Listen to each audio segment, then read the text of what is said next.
ಈ bakery condiments ಈ ಸಣ್ಣ ಉದ್ಯಮದ ಪರವಾಗಿ 18ನೇ ತಾರೀಕು ದೊಡ್ಡ ಮಟ್ಟದ ಒಂದು ಮುಷ್ಕರಕ್ಕೆ ಕರೆಯನ್ನು ಕೊಟ್ಟಿದೆ.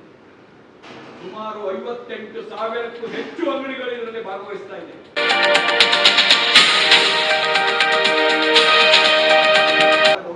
ಅವರು ಯಾವ ರೀತಿ ಒಂದು ದೊಡ್ಡ ಹೋಟೆಲ್ಗೆ ಹೋಗಿ ಕಸವನ್ನ ಹಸಿ ಕಸ ಒಣ ಕಸ ಎಲ್ಲ ಇದ್ದಿದ್ದನ್ನ ಅವರು ಒಳಗಡೆ ಹೋಗಿ ಎತ್ಕ ಬಂದು ಇದಕ್ಕೆ ಹಾಕ್ತಾರೆ. ಆದ್ರೆ ನಮ್ಮವ್ರು ಏನಾದ್ರೂ ಒಂದು ಚೂರು ಒಂದಿನ ಮಿಕ್ಸ್ ಮಾಡಿದ್ದೆ ಹೋದ್ರೆ ತೆಗೆದು ಬಿಸಾಕಿ ಹೋಗಿದ್ದ ಉದಾಹರಣೆ ಇದೆ. ಒಂದು ಹಣ್ಣಿನ ಜ್ಯೂಸಿಗೆ ಒಂದು ಸಿಪ್ಪೆ ಇತ್ತಂತ ಹೇಳಿ ಡ್ರೈ ಇದರಲ್ಲಿ ಇದು ಏನಿದು ಸರಿ ಮಾಡುವಂತ ಹೇಳ್ಬಿಟ್ಟು ತೆಗೆದು ಬಿಸಾಕಿದೆ. ಅಂದ್ರೆ ನಾವು ಎಷ್ಟು ಕನಿಷ್ಠ ಮಟ್ಟಕ್ಕೆ ನಮ್ಮನ್ನ ನೋಡ್ತಾ ಇದ್ದಾರೆ ಅಂತ ಹೇಳಿದ್ರೆ ಬೇಜಾರ.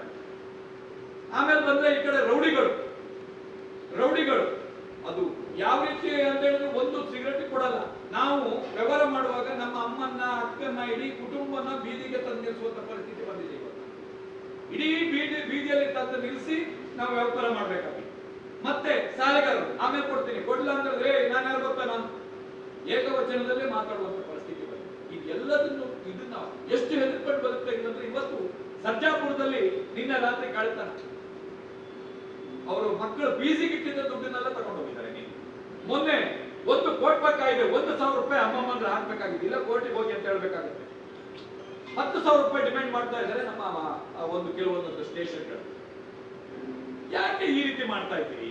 ನಮ್ಮನ್ನ ಬದುಕಲಿಕ್ಕೆ ಬಿಡಿ. ನಾವು ಮುಂದೆ ದೊಡ್ಡ ತೆರಿಗೆಯನ್ನು ಕಟ್ಟುವಂತ ತೆರಿಗೆ ಆಗುವಂತವ್ರು ಇದ್ದೀವಿ. 100 ಜನರಿಗೆ ಕೆಲಸ ಕೊಡುವಂತರಾಗಿದ್ದೀವಿ. ಹೂ ಮಾರೋರ್ನ ತಗೊಂಡೋಗಿ ತಕ್ಷಣ ದೇವರ ಗುಡಿಗೆ ಸೇರ್ಬೇಕಾದ ಹೂವನ್ನ ತೆಗೆದು ಎಷ್ಟು ಬಿಟ್ಟು ಕಾಲಡಿ ಇಸ್ಕಿ ಹಾಕ್ತಾರೆ. ಹಣ್ಣು ಮಾರ್ತಾ ಇದ್ದವ್ರನ್ನ ಹಣ್ಣನ್ನು ಎತ್ತಿ ಬಿಸಾಕ್ತಾ ಇರ್ತಾರೆ. ಅವ್ನು ಸಾಲ ಮಾಡಿ ಬಂದಿರ್ತಾರೆ. ಇವ್ರಿಗೆ ಕಾರ್ಡ್ ಕೊಟ್ಟಿರ್ತಾರೆ, ಮತ್ತೆ ಇವ್ರದ್ದು ಲೈಸೆನ್ಸ್ ಕೊಟ್ಟಿರ್ತಾರೆ. ಮತ್ತೆ ನಮ್ಮ ಲೈಸೆನ್ಸ್ಗೆ ನಾವು ಒಂದು ಬೀಡಾಂಗಡಿ ಮಾಡ್ಬೇಕು ಅಂತ ಹೇಳಿದ್ರೆ ಅಲ್ಲ ಒಂದು ಕಾಂಡಿಮೆಂಟ್ ಸಣ್ಣದು ಮಾಡ್ಬೇಕು ಅಂತ ಹೇಳಿದ್ರೆ ಆ ಅಂಗಡಿಯಲ್ಲಿ ಎಷ್ಟು ಐಟಮ್ ಇರ್ತೀವೋ ಅಷ್ಟೂ ಕಡೆ ನಾವು ಲೈಸೆನ್ಸ್ ತಗೋಬೇಕಾಗುತ್ತೆ. ಫುಡ್ ಲೈಸೆನ್ಸ್, ಆ ಲೈಸೆನ್ಸ್, ಈ ಲೈಸೆನ್ಸ್, ಇನ್ನೊಂದು ಲೈಸೆನ್ಸ್, ಮತ್ತೊಂದು ಲೈಸೆನ್ಸ್. ಒಂದೊಂದು ಲೈಸೆನ್ಸ್ಗೆ 10,000 15,000 ರೂಪಾಯಿ ಲಂಚ ಕೊಡ್ಬೇಕಾಗುತ್ತೆ. ಅದು ಮಾತ್ರನಾ? ಬೆಳಗ್ಗೆಯಿಂದ ಸಂಜೆವರೆಗೆ ಕಾಯ್ಬೇಕು. ಸಾಹೇಬ್ರು ಬಿಸಿ ಇದ್ದಾರೆ. ಒಂದಿನ ಸಾಹೇಬ್ರು ಬಿಸಿ, ಒಂದಿನ ಆನ್ಲೈನ್ ಸರ್ವರ್ ಡೌನು. ನಾವು ಹೇಳಿದ್ರೆ ಏನ್ ಹೊಟ್ಟೆ ಪಾಡಿ ನಾವು ಏನ್ ಮಾಡ್ಬೇಕು? ಬಂದಿದ್ದೇ ತಪ್ಪ ಇಷ್ಟು ಮಟ್ಟಿಗೆ. ಮತ್ತೆ ಸಿಗರೇಟಿಗೆ ಸಂಬಂಧಪಟ್ಟವರು, ತಂಬಾಕಿಗೆ ಸಂಬಂಧಪಟ್ಟವರು ನಮಗ್ ಬಿಲ್ ಕೊಡಲ್ಲ. ಬಿಲ್ ಕೊಟ್ಟು ಮತ್ತೆ ಬೇರೆ ಇನ್ನೊಂದೇನೋ ಕಾನೂನು ತಂದ್ಬಿಡ್ತಾರೆ. ಇದೆಲ್ಲ ಸಮಸ್ಯೆಗಳು ನಮ್ಮನ್ನ ಬಹಳ ಎಷ್ಟು ದೊಡ್ಡ ಮಟ್ಟಿಗೆ ಅಂದ್ರೆ ಬಹಳ ದೊಡ್ಡ ಮಟ್ಟಕ್ಕೆ ಇದು ಮಾಡ್ತಾರೆ. ಆದ್ರಿಂದ ನಾವಷ್ಟು ಬೇಡಿಕೆಗಳನ್ನ ಇಟ್ಟಿದ್ದೀವಿ ಅವ್ರ ಮುಂದೆ. ಸುಮಾರು 27 ಬೇಡಿಕೆಗಳು. ನಾನು ಅದನ್ನ ನಿಮಗೆ ಕಳಿಸ್ತೇನೆ. ಏನಂತ ಹೇಳಿದ್ರೆ ಸಿಗರೇಟ್ ಅನ್ನ ನಿಷೇಧ ಮಾಡಿ, ಇಲ್ಲ ನಮಗೆ ಮುಕ್ತವಾಗಿ ಮಾರಾಟಕ್ಕೆ ಅವಕಾಶ ಕೊಡಿ. ನೀವು ಇಲ್ಲಿ ಮೊಣಕೈ ಮೇಲೆ ತುಪ್ಪ ಹಚ್ಚಿ ನಮ್ಮನ್ನ ಇದು ಮಾಡುವಂತ ಕೆಲಸಕ್ಕೆ ಹೋಗಬೇಡಿ, ಕೈ ಹಾಕಬೇಡಿ ಅಂತ. ಮತ್ತೆ ನಮಗೆ ಆದಂತ ನಿಗದಿ ಮಾಡಿ ಸಮಯನ 9 ಗಂಟೆಗೆ ಕೆಲವೊಂದೊಂದು ಸ್ಟೇಷನ್ ಅಲ್ಲಿ ಜನ ಸೇರ್ತಾರಂತ 9 ಗಂಟೆಗೆ ಬಂದ್ ಮಾಡುತ್ತಾರೆ. ಜನ ಸೇರ್ಸಿರ್ತಾರೆ ನಮ್ಮ ಬಾಡಿಗೆಯಲ್ಲಿ ಇದು ವ್ಯಾಪಾರ ಮಾಡಕ್ ಸಾಧ್ಯ? ಜನ ಸೇರ್ಲಿ ಅಂತಾನೆ. ರೌಡಿಗಳು ಬರ್ತಾರೆ, ಅಲ್ಲಿ ಹುಡುಗರು ಸೇರ್ತಾರೆ. ಹಾಗೆ ಸ್ವಾಮಿ ಸರ್ಕಾರ ಸಂಬಳ ಕೊಡ್ತಾ ಇರೋದು ಪೊಲೀಸ್ ಇಲಾಖೆಯವರಿಗೆ ಯಾವುದಕ್ಕೆ? ಇದನ್ನೆಲ್ಲ ಕಂಟ್ರೋಲ್ ಮಾಡಿ ಅಂತೇಳಿ. ನೀವು ಅಂಗಡಿ ಬಂದ್ ಮಾಡಿ ಅಂತ. ಯಾಕಂದ್ರೆ ದೊಡ್ಡ ಹೋಟೆಲ್ಗಳನ್ನ, ಸ್ಟಾರ್ ಹೋಟೆಲ್ಗಳನ್ನ ಬಂದ್ ಮಾಡಿ. ರಾತ್ರಿ 24 ಗಂಟೆ ಓಡಾಡ್ತಾ ಇರುತ್ತೆ, ಬಂದ್ ಮಾಡಲ್ಲ. ನೀವು ನಮ್ಮ ಬೇಕರಿ ಮೇಲೆ, ನಮ್ಮ ಕಾಂಡಿಮೆಂಟ್ ಮೇಲೆ ನಮ್ಗೆ ನೋಡಿ 4 ಗಂಟೆ ಬೆಳಿಗ್ಗೆ 4 ಗಂಟೆಗೆ ಹೋದ್ರೆ ರಾತ್ರಿ 11 ಗಂಟೆ ತನಕ ಗಂಡ ಹೆಂಡತಿ ಇಬ್ಬರೇ ಕಷ್ಟಪಟ್ಟು ದುಡಿತಿರ್ತೀವಿ. ವೆರಿಕೋಸ್ ಪ್ರಾಬ್ಲಮ್, ಆರೋಗ್ಯದಲ್ಲಿ ನಿಂತು ಕಾಲು ಊತ, ಬ್ಯಾಕ್ ಪೈನ್, ನಮಗೆ 1-2 ಕಾಯಿಲೆ ಇಲ್ಲ. ಅಷ್ಟು ಸಮಸ್ಯೆಗಳು ಬರ್ತಾ ಇದೆ. ಸರಿಯಾಗಿ ಫ್ಯಾಮಿಲಿ ಜೊತೆ ನಾವು ಒಂದು ದಿನ ಜೀವನ ನಡೆಸಕ್ ಆಗ್ತಾ ಇಲ್ಲ. ಅಂತ ಒಂದು ಪರಿಸ್ಥಿತಿಯನ್ನು ನಿರ್ಮಾಣ ಆಗಿದೆ. ಇವ್ರ ಜೊತೆಗೆ ಯಾವ್ದೋ ಎತ್ತಿಗೆ ಜ್ವರ ಬಂದ್ರೆ ಎಮ್ಮೆಗೆ ಬರೆ ಹಾಕಿದ್ರಂತೆ, ಶೀತ ಆಯ್ತು ಅಂತ ಮೂಗ್ ಕಟ್ ಮಾಡ್ಕೊಂಡಿದ್ರಂತೆ.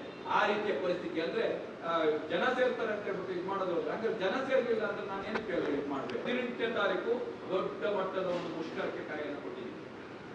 ಸುಮಾರು 58,000ಕ್ಕೂ ಹೆಚ್ಚು ಅಂಗಡಿಗಳು ಇದರಲ್ಲಿ ಭಾಗವಹಿಸ್ತಾ ಇದೆ.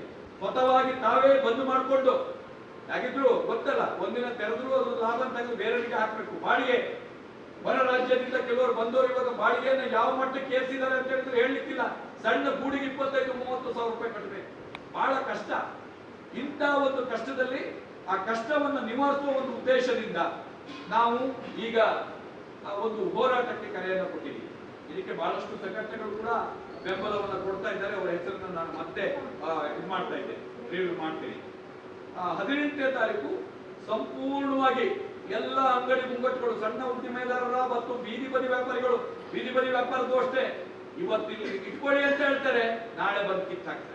ಇವತ್ತು ರೆಡಿ ಮಾಡಿ ಅಂತಾರೆ, ನಾಳೆ ಬಂದು ಕಿತ್ತಾಕ್ತಾರೆ. ಹಾಗಾದ್ರೆ ಈ ಫುಡ್ ಚೆಕಿಂಗ್ ಆರೋಗ್ಯ ಇಲಾಖೆ ಬರೋದು, ಯಾವತ್ತು ದೊಡ್ಡ ಕಡೆ ಹೋಗಿ ಕೇಸ್ ಮಾಡಿದ್ದಾರೆ, ಸಣ್ಣ ಕಡೆ ಬರೋದು, ನಿಂದು ಇದ್ರಲ್ಲಿ ಕಲ್ಲರ್ ಇದೆ ಅನ್ನೋದು, ನಿಂದು ಇದು ಸರಿ ಇಲ್ಲ, ಇದು ನಿಂದ ಗಟ್ಟಿ ಇದೆ, ಇದನ್ನ ಕೇಸ್ ಹಾಕ್ತೀನಿ ಅನ್ನೋದು. ಬರೀ ಸಣ್ಣವರಿಗೆ ಮಾತ್ರ, ದೊಡ್ಡವ್ರ ಸುದ್ದಿಗೆ ಹೋಗಲ್ಲ. ಯಾಕಂದ್ರೆ ಆ ಶಕ್ತಿ ಅವರಲ್ಲಿ ಇಲ್ಲ, ಯಾರಿಗೂ ಇಲ್ಲ. ಇದು ಮಲತಾಯಿ ಧೋರಣೆ ನಮ್ಮ ಮೇಲೆ ಯಾಕೆ ಅನ್ನುವ ಒಂದು ಪ್ರಶ್ನೆಯನ್ನು ನಾವು ಇವತ್ತು ಇದು ಮಾಡಿ ಈ ಹೋರಾಟಕ್ಕೆ ಅಣಿಯಾಗಿದ್ದೇವೆ. ದೊಡ್ಡ ಮಟ್ಟದಲ್ಲಿ ಜನಸಮೂಹ ಸೇರ್ತದೆ. ಬೆಳಗ್ಗೆ 8 ಗಂಟೆಯಿಂದ ಪ್ರಾರಂಭ ಆಗ್ತದೆ ಹೋರಾಟ. ನಾವು ಎಷ್ಟೊತ್ತಿಗೆ ಹೇಳ್ತೀವಿ, ಎಷ್ಟೊತ್ತಿಗೆ ಹೋರಾಟ ಮುಗಿತದೆ ಅಂತ ಹೇಳಿದ್ರೆ ಅದು ಸರ್ಕಾರದ ಕೈಲಿ.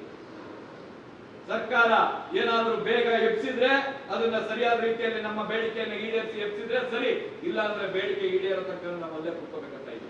ಅದು ಬೇರೆ ಬೇರೆ ರೀತಿಯಲ್ಲಿ ಹೋರಾಟಗಳು ನಡೀತದೆ. ಈಗ ನಾಳೆಯಿಂದ ಕಪ್ಪು ಪಟ್ಟಿಯನ್ನು ಧರಿಸಿ ಅಂಗಡಿಯಲ್ಲಿ ವ್ಯಾಪಾರ ಮಾಡೋಂಥದ್ದು ಮಾಡ್ತೇವೆ. ಮತ್ತೆ ಸಿಗರೇಟ್ ಜೊತೆಗಳನ್ನ ಮಾರಾಟ ಮಾಡಿದ್ರೆ ಅಂದ್ರೆ ಒಂದೊಂದು ಸ್ಟೆಪ್ ಹೋರಾಟಗಳನ್ನ ನಾವು ಪ್ರಾರಂಭ ಮಾಡ್ತಾ ಇದ್ದೀವಿ.